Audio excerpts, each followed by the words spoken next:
Même si nous désirons faire le bien, nous sommes tous tentés. Personne au-dessus de cela.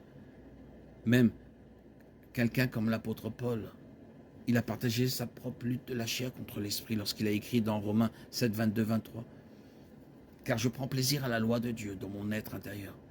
Mais je vois une autre loi à l'œuvre en moi qui combat contre la loi de mon entendement et qui me rend prisonnier de la loi du péché qui agit en moi.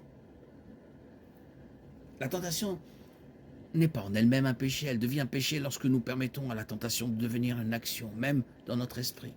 La convoitise, par exemple, est un péché, même si elle ne se manifeste jamais. Matthieu 5, 28.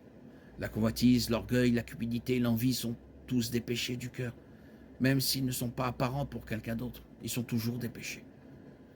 Romains 1, 29. Ils sont remplis de toute espèce d'injustice, de méchanceté, de cupidité, de malice. Ils sont pleins d'envie, de meurtre, de querelle, de ruse, de malice. Ce sont des calomniateurs. Marc 7, 21, 22. Car c'est du cœur de l'homme que viennent les mauvaises pensées, l'impudicité, les vols, les meurtres, les adultères, les convoitises, les méchancetés, la fraude, la dissolution, l'envie, les calomnies, l'orgueil, la folie. Lorsque nous cédons à la tentation d'entretenir de telles pensées, elles prennent racine dans notre cœur et nous souillent. Matthieu 15, 18, 19. Mais ce qui sort de la bouche vient du cœur. Et c'est ce qui souille l'homme, car c'est du cœur que viennent les mauvaises pensées, les meurtres, les adultères, l'impudicité, les vols, les faux témoignages, les calomnies.